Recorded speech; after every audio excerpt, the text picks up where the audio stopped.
Hey, what's up, guys? Happy Thursday. I hope you spend some time with prayer. I hope you spend some time with God. And I hope you're feeling grateful. Gratitude is important. You're on your way to the gym. Getting your workout, getting your cardio, your food's planned, your day's planned. And you're putting God first in everything you do. Man. We have that men's conference today in Chandler. We're expecting 150 men. Some believers, some non-believers. We got some motivational speakers. We got some spiritual speakers. And I am the last one to hit the floor for 40 minutes from 6 p.m. to 6:40. I've been getting ready. You know, I've never spoken to, I guess you could say over, no, there was about 100 people at the church. It's different when it's a really big crowd because you have to keep people, interested. And by the time I get up, they're gonna be tired already because they've been there since 3.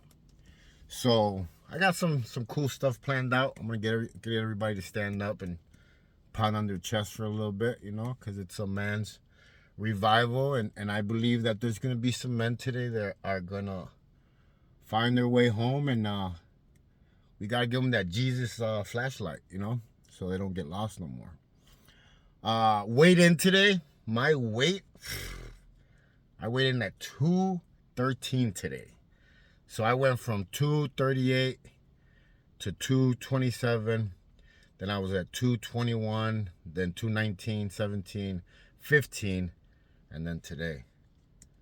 Yep, it's coming off pretty fast. My packs are back in. It just took a little bit back of aligning stuff again, Like I said, I was focusing a lot. I have a new client right now that I've been working with, and when you get somebody new and they've really never worked out and they have different habits. I get a lot of successful people that have built their companies, they're wealthy, but they've not taken care of their bodies. So at the beginning of their journey, there's a lot of emotions, there's a lot of denial, there's a lot of, it's just you try to convince yourself that you don't need to do this, that you don't need to lose the weight, that you don't need to be at the gym it's just a lot of, your body tries to tell you to not do it because your body's just trying to survive, and your mind. And we pick up bad habits as we go to. We get lazy, we get in comfortable, and it sometimes our health pays for it. And I think that's most of the time, because a lot of these people come in and they're rich, they have money, but they don't know how to eat, they don't know how to read labels, they just been making money. So, time to invest into your body. We only have one body. And remember, this is God's temple. This is his temple. This is how he connects with you frequency-wise, your heart, your mind, your soul. Like, you have to take care of it. You wouldn't run your car without coolant or without oil or without gas, without a lot of things. So why do it to your body? Why take advantage of your body? Hey, if you're part of my crew, you know what's up. Súbanse la Suburban, because we about to get started. What's up, guys? Welcome to another episode of Raw and Strong. JC here, your host. It was a 4-minute introduction. Some of my followers wanted me to talk about my addiction. And my addiction goes way back into my childhood, because remember, from the age of 4 to 9, I was like raped, molested, drowned, like all this bad stuff, right? So sex was my first language and was my first addiction. After I was raped and molested by my uncle, I just kept feeding the monster after that, because I started masturbating at a very young age. Sex was like at the top of my list. Like, my brain was sick. It was sick. All I thought about was sex. And then I I started sleeping around so much, and one of the big reasons why I slept around too with women was to prove to myself that I wasn't, gay, because when all that stuff happened to me as I grew up and became a teenager, I was kind of confused, why that happened to me. There was really no explanation since I wasn't talking to nobody about it. My molestation, my rape, all that stuff didn't really come out until I had a really big nervous breakdown when I was like, I want to say 15 or 16 years old, maybe 15. At the time, my Uncle Martin was taking care of me, my dad's brother, and he had to take me to the hospital. It was bad. I started acting like a little kid again, like scared. And I was hiding in a closet. One side of my body was completely like numb, like fell down. I don't even know how to explain it, man. Like the enemy was attacking me bad. But it was my first addiction, sex. And when I had that nervous breakdown, because I wasn't really, how can I say it? Like I would drink, but I didn't know how to drink, and as a little kid, my parents and everybody in my family thought it was cool to see a little kid with a beer, right? Like, oh, it's so cute, he's holding a beer. It's like a Mexican thing, I think. And they didn't think it was cute no more when I had turned into a full-blown alcoholic at 14 years old, like I was drinking. The crazy part is that I really didn't start doing drugs until I was like almost 16. Like when I was younger, people would give me like dime bags because I hung around with a lot older guys, and they would give me dime bags, half ounces, eighths, and I would just save it because I would sell it because I always wanted to buy at Morton East at lunchtime. They had this ham sandwich with cheese and chips that they would sell for $7, and that's like baller status, You're in high school, you're eating lunch for $7, So I used to feel really cool to go in there and buy my lunch, and that's what I used to do. I would sell the drugs whenever they would give them to me, and I would get the money and and spend it. It wasn't until I started doing drugs at around 16 that I started to become addicted to the high, and I mean, there was drugs that I tried that I didn't like. In Chicago, PCP was really big. All the guys were smoking it. I didn't like it. I smoked it a couple of times, and it just wasn't cool. It wasn't for me. Acid. I was a big acid monster. I was always popping hits. I sold acid. I started doing coke on the weekends. I started drinking. After that, you see, by the age of 12, I started feeling a lot of guilt, a lot of remorse. I was doing a lot of bad stuff on the streets. I was running around the streets, and by the time I was 16, it was already eating me up. So I started to do drugs to kind of like numb everything out. After my nervous breakdown, it's almost like all the molestation, everything that happened to me came to life because I had hid it for so long in that back closet. And when it came to light, it actually got me more depressed because, it messed me up. And then you add everything else on there.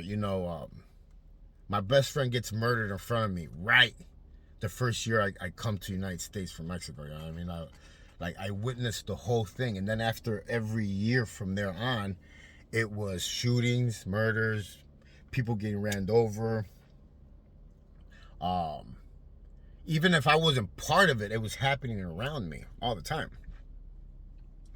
You just have to be smart enough to survive because Chicago's a tough city.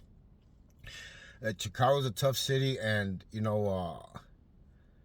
people, I guess they don't understand the magnitude and the size of these gangs and just the criminal empires over there, the money. The money's in the millions. Like it changes everything because it makes people go to that dark side even easier and faster. People robbing people killing their own friends to get the drugs. Like it's a very bad place. I mean, you get killed just at a red light if you snooze.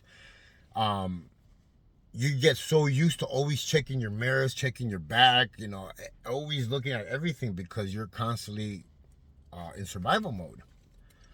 So that started adding onto my addiction and wanting to just numb the pain, like wanted to like stop the voices. And it got out of hand, and it got out of hand more when I landed in prison in Mexico. When I landed in prison in Mexico, I started smoking crack, and that right there changed my whole life. I went in there as someone that had money. At one time I had my cell with carpet, Nintendo. Like I had everything in my cell, and then I ended up in the poor unit with no money, no clothes, not even shoes.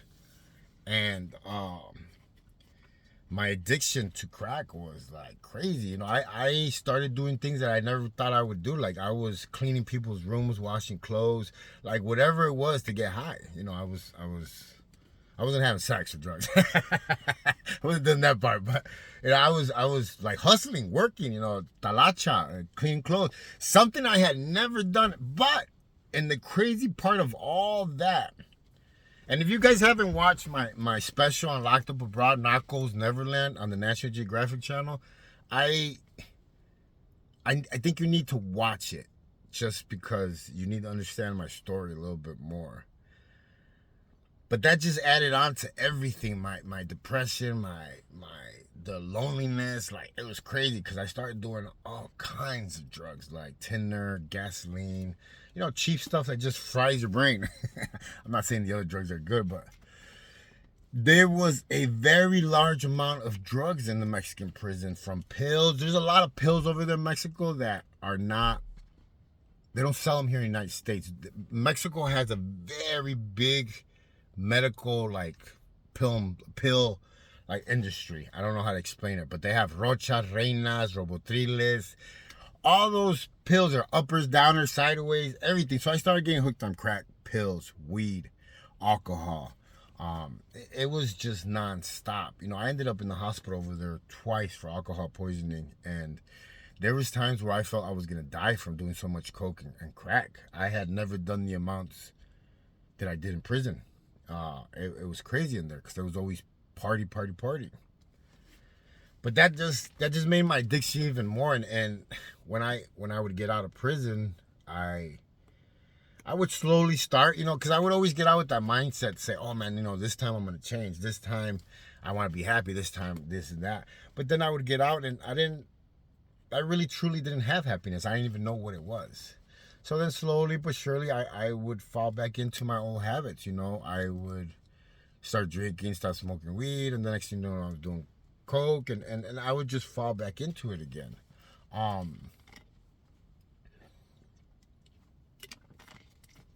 did 3 rehab centers here in Arizona: Solutions, New Solutions, and Crossroads.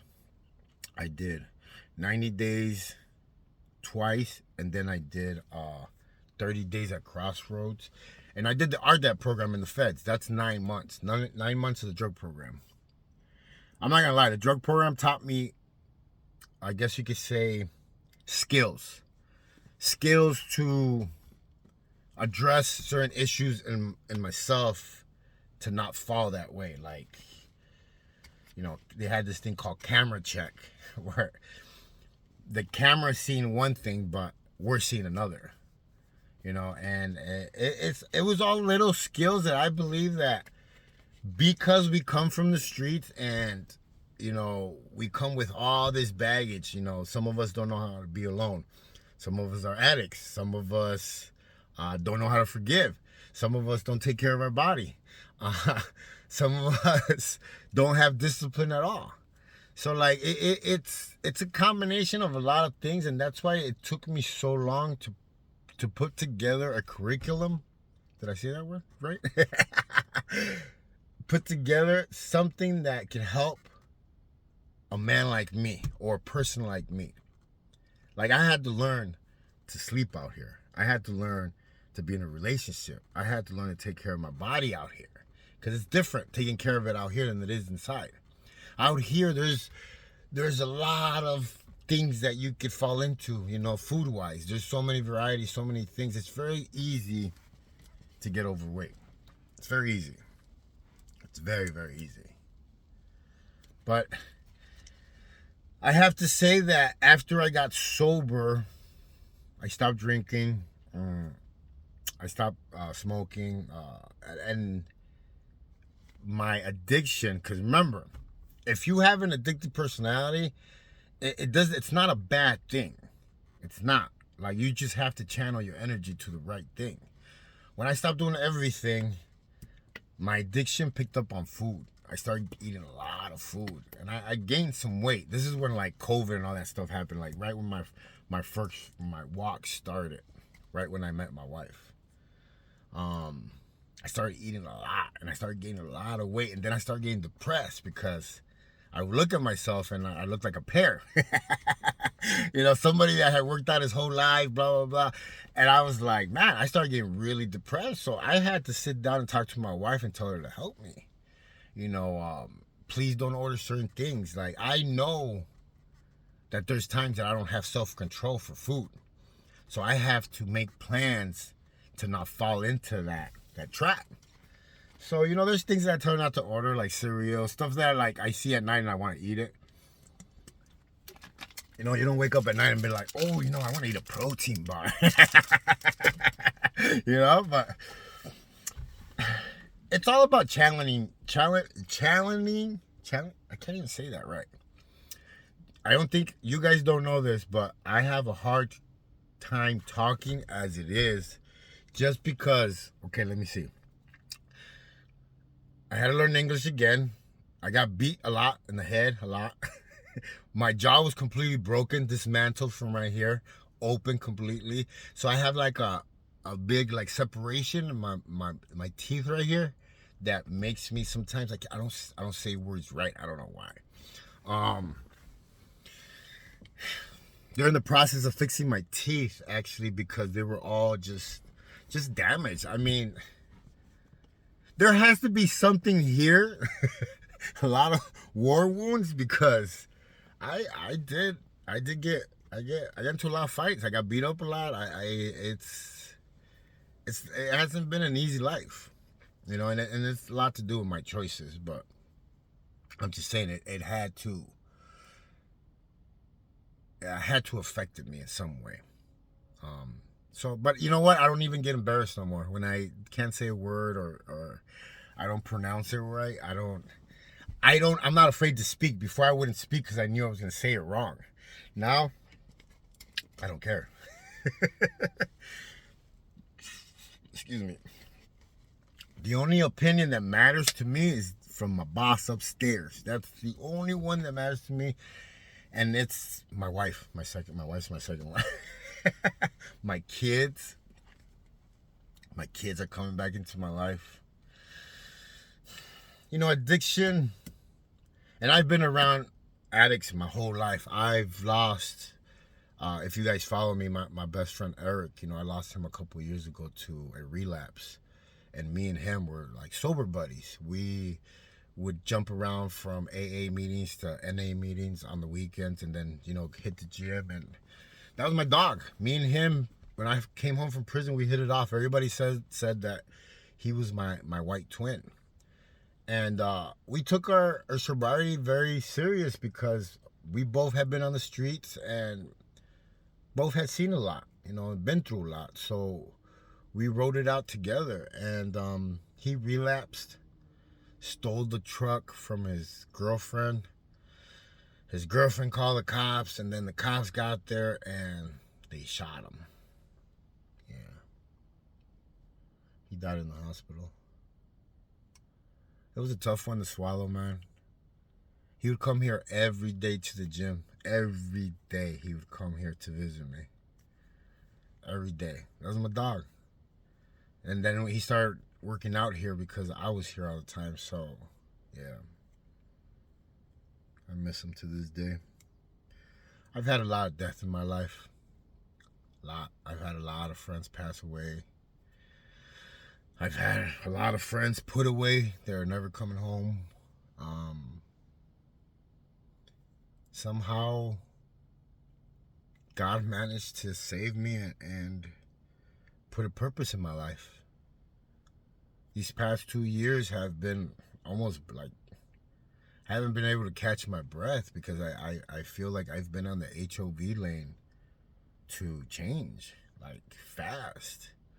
You know, I had to learn how to forgive myself, how to learn how to be a husband, I had to learn how to be a dad.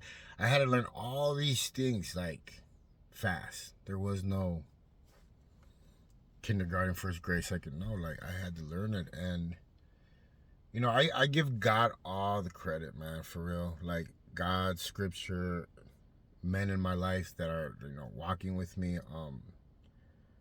I've learned so much from reading. I've learned so much from watching. I've learned so much from my wife. I've learned so much from, like, Omar in Chicago and the guys in Chicago, Dean. It's been a huge blessing for me, this walk and this transformation. And I just want to share with everybody, you know, because, like, I know what it is to be an addict. Like, I know what it is to struggle with mental health. I know what it is to struggle with depression. I know what it is to be paranoid. Like, I suffered from all these things, you know, schizophrenia, bipolar, you know, and a lot of these things can be developed with time because of trauma or things you've seen and stuff like that. Like, it's mental health is very serious. Very serious. And I was telling my wife that yesterday because I was watching my show, the National Geographic, the one they did on me, and I was just looking at it because, like, the more I heal, the more I start to understand, like, my life, my past, me. And I was telling my wife, I looked over at her and I was like, man, like, I don't think people understand the severity of my life, like what I went through. And she's like, what do you mean? I was like, you know, because you could talk about it and say this and this and that, but to be there, to see it, to go through it, like, it really affected me, you know. And today I'm just happy that I am this new person with peace in my heart and like joy and just understanding that it's gonna be okay. Like, it does me no good to think about tomorrow because I can't do nothing about it, and it does me no good to think about yesterday because I can't change it. So I live in the moment, and I had to learn that skill. And these are all skills that could be learned through scripture, remember, God sent Jesus as a blueprint for us. This is why he was born a man, to show us that through him, we can live this life without being in sin. I was going to say losers. But, you know, I never thought that I you know, and the sad part is that I used to think everything that I was doing was normal. That's the sad part.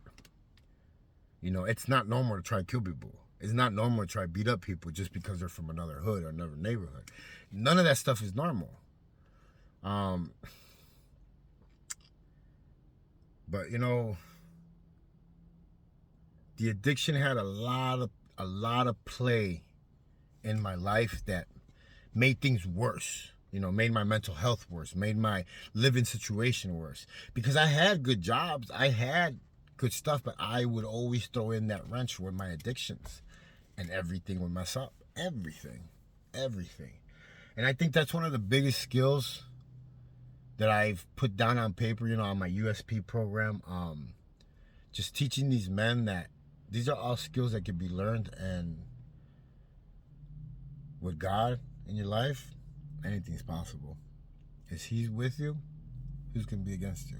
Hey, my name's JC. I am Wrong to Strong. Don't judge nobody. Stay in your lane. Live savage. And remember, live for him, man. If you don't know him, know him. Get to know him. Find him. Open the door. He's waiting. He's been waiting for you. I love you guys. Hey, suban sa suburban.